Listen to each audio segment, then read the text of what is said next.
જો એક ખૂન માફ હોય ને તો મારે એક ખૂન કરવું છે. કોનું ખબર છે? જેણે આ વાસણોની શોધ કરી છે ને એને.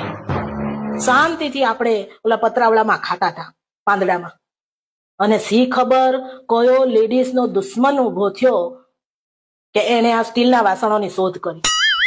અને શોધ કરી તો વાંધો નહીં, ચલો અમે એ સહન કરી લે, પણ એક થાળીની શોધ કરવી હતી. આ બધા નાના મોટા બધા વાસણોની શેની શોધ કરી? ચમચી ને વાટકા ને થાળી ને ગ્લાસ ને ડીશ.